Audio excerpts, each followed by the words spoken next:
Hey friends, today's episode is for you if you have little to no clients, little to no referrals, but fair warning, this is likely going to step on your toes because today we're making 3 mindset shifts that may just set you free.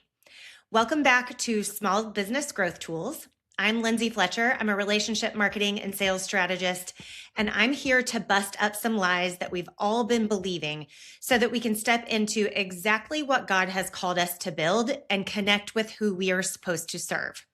If this is your first episode, this one is on me. And if you decide that you want more, we'll do a quick little virtual handshake.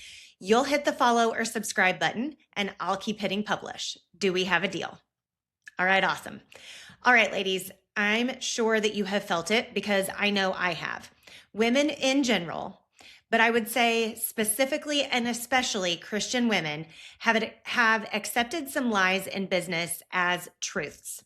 Like being bold means being arrogant, and that being direct means being unkind, and that asking clearly for what we want makes us too much or too salesy. By the world's standards, we should be quiet and soft and not charge much, if anything, for the work that we do. But you are confident in what you deliver. But when it comes time to talk about it with others, you get all up in your head because of the lies that you've been taught. I've watched it over and over, and I'm tired of letting my fellow Christian entrepreneurs deflate themselves in conversations because we are believing lies about who we are supposed to be as women, and especially as Christian business women. So let me set the stage for you. You go to a networking event or you meet someone new and they ask you, what do you do? Well, what do? You end up downplaying your work. You downplay that you're the best in your area or the best in your industry, and you downplay your experience. You downplay the results that you get for your customers. I literally have stopped 2 people in the last week because one of them called their business little and the other one completely downplayed her experience to the point that what she was really doing was putting herself down. She had 9 years of experience in the industry that she works in, and she literally told us she has no experience, no degrees, nothing to back it up, which isn't true. She has 9 years of very happy customers and 9 years of very happy referral partners. If we are going to make a profit in our businesses so that we can turn around and make an impact in our communities, we've got to stop believing and living out these lies. The lie is this: Christian women have to be soft, we have to be quiet, and we just want to help people, and we don't really need to charge anything, even though we're called to be in business, not in a profitable way, in a way that depletes all of who we are in Jesus to fit into the way the world says Christians, specifically Christian women, should behave, and especially in business. I'm calling BS on that today. I want you to know that the Lord commands us to be unafraid and to be strong and courageous. It says so in Joshua chapter 1, verse 9. So if he commands us to have strength and courage and to not be afraid, why are we trying to negotiate? Being bold, taking up space, and letting someone see that you are confident in what you do does not equal pride. It's actually courageous. So today I'm going to drop some bombs on some things, and I want to be clear that this episode is not to shame you. This is to help you evaluate where you might be believing lies about yourself and how you are allowed to show up as a Christian entrepreneur. I'm going to share 3 mindset shifts that we have to make to move our businesses and our kingdom impact forward. This is your fair warning. I'm likely going to step on your toes. So this is my disclaimer. I might hurt your feelings a little or maybe a lot, and you might not like me very much at the end of this episode, but that is a-okay. I am here to help you push through the muck of entrepreneurship as a Christian through to the side that's profitable, where you pay your bills with your business and where you have extra left over to give and to serve others. So let's dive in. Mindset shift number 1, your business is not about you. It's about the people that you serve. When we take the focus off of the people that we serve, we're making it about us. And you have to go all in on reaching the people that God has called you to serve. I'm not talking about working 90 hours a week or living on social media. You still have to have a life, a family life, a social life, right? But what I'm talking about is in networking, in sales, in marketing, you have to go all in reaching the people that God has called you to serve. If you say things like, I don't like networking, or I'm not in sales, or I just don't like people. Have you said that last one sort of jokingly, but also sort of seriously? I used to say that one.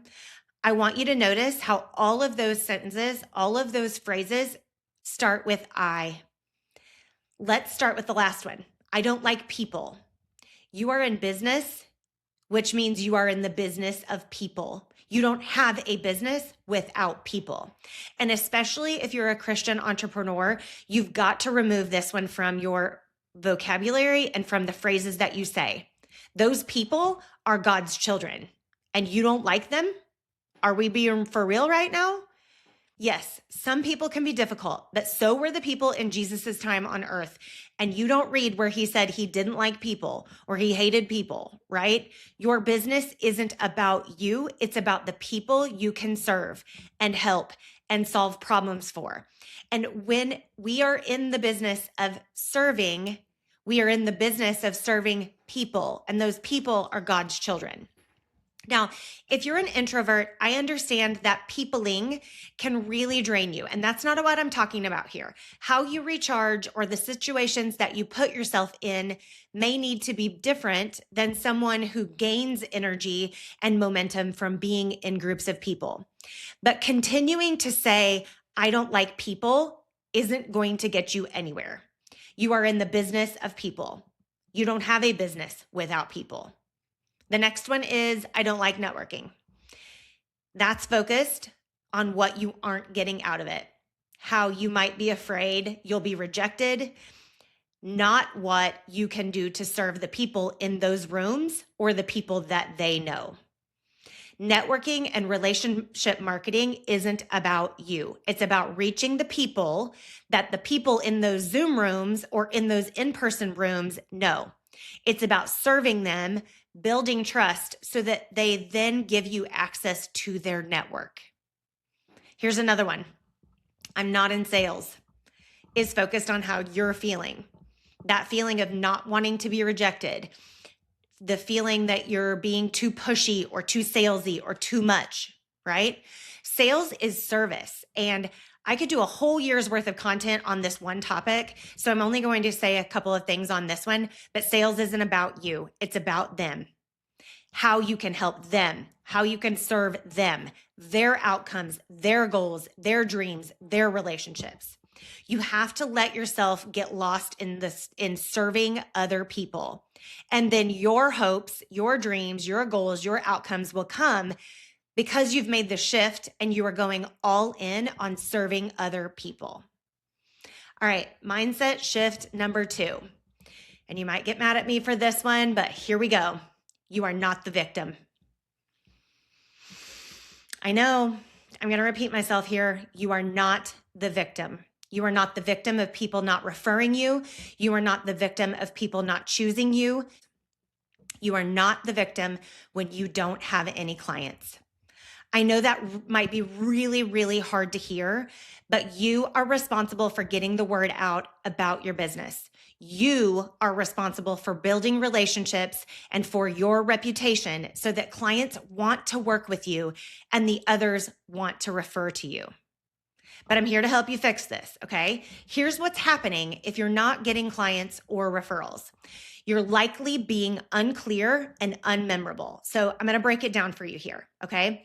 If people can't repeat what you do in one sentence, it's not their fault. Friend, that is your fault. If they don't know exactly who you work with, they won't recognize it in conversations with other people. And if you speak in vague, fluffy language instead of being extremely clear, people won't know how to help you get the word out. They won't know how to refer you, and they certainly won't know how to come to you as a client looking for what you have. I do believe that people want to help you get the word out. It may not be the people that you think should want to help you, but there are actual strangers out there who want to share about you, but they can't tell anybody what you do because you're using fluffy or vague, or you're using so much industry jargon that they can't explain it to someone else without using that language, which confuses everyone. They may like you, but they can't advocate for you if you're using ambiguous language. Friend, ambiguity is not humility. Being vague is you hesitating because of your lack of confidence in what you do, who you serve, or your message. And again, you aren't focusing on who you're called to serve here. You're letting you get in the way. So let's just call it what it actually is. It's fear seeping through the cracks because you're afraid to be crystal clear because it might eliminate someone. What you aren't understanding or remembering is that God isn't calling you to serve all of the humans on planet Earth. He's calling you to serve a very select group of people. So I want you to ask yourself a couple of questions. Can someone describe what you do and who you serve without you in the room? I want you to go ask your spouse, your sister, your best friend, your kids. Ask a business friend to describe what you do. That will be very, very telling. And if they can't tell you in a clear and concise manner, you need to clear it up quickly. So to shift this, you're going to work on stating what you do in a clear, concise way that people can understand. I want you to whittle it down to one sentence. And then you're going to make sure that people know exactly who you're looking to connect with. Serving people well includes communicating clearly. And when you play the victim, you are making it all about you. You should be making it all about the people that you serve, okay? All right, now that we've gotten that one out of the way, woo, that one was a sticky one. If you're already feeling like I'm ruffling your feathers, that's good. I want you to lean in. I really do. Because in just a second, I'm going to say something that might offend you just a little or maybe a lot, but it might also free you from what you've got going on in your head. The issue isn't that people don't like you. The issue is that you're afraid that they won't. Stay with me here. Mindset shift number 3, you've got to stop trying to be liked. You are showing up afraid someone won't like you. You aren't talking about your business boldly, courageously, or even proud of what you do. And not in a proud, conceited sort of way, but proud that God has chosen you to steward this business and your customers. Because Susie in the room over there might not like your confidence. Friend, you need to walk into that room like God sent you there because he did. Stop worrying about who you might not attract. The best thing you can do in networking and in marketing is draw a line in the sand on who you are, how you'll show up, and know and speak about who you serve clearly, okay? Without worrying about what other people might think. Because when you're thinking of these people, you aren't thinking about who you are serving through your business. When you are thinking about what people might think, you aren't thinking about who you're serving. Just imagine if Jesus had worried about what others thought of him, we wouldn't be saved. He was so focused on finding the lost that he didn't have time to worry about what other people thought of him, and neither do you. He wasn't worried about what Susie from grade school might think or Betty in the networking group might think or say about him. Worry about who you are serving and stop worrying about being liked. And again, this is another way that we are involuntarily making our businesses about us and not the people that we serve. It's really about them. If this is a mindset shift that you need to make, I want you to ask yourself a couple of questions. Why are you expecting universal approval when Jesus himself didn't have it? And why are you allowing your focus to be taken off of who you are called to serve? Seriously, why? I want you to do some reflection on this one because the answers might really surprise you. So let's talk about some practical application of these 3 mindset shifts, okay? Being bold, being strong, being courageous in business looks like a clear elevator pitch. It looks like a direct ask. It also looks like confident pricing, following up without apologizing, and saying, here's how I can help you. You aren't being aggressive or arrogant. You are being clear, strong, and courageous. And most importantly, you are focusing on who you are called to serve. That's where God wants our focus. You are not called to whisper about what God has asked you to build. You are not too much. And I want to be a part of the generation of Christian women who stop shrinking and start showing up how God intended us to show up, which is bold, courageous, and unafraid. If this episode stirred something in you, I want you to hit follow or subscribe right now because we are building bold, courageous, faith-led businesses focused on who God has called us to serve. And I'd like for you to share this with another Christian businesswoman who might need this. Thank you so much for joining me for this episode. I'm sorry if I stepped on your toes, but I love you and I will talk to you next week. As always, I'm praying for you and I'm praying for your business.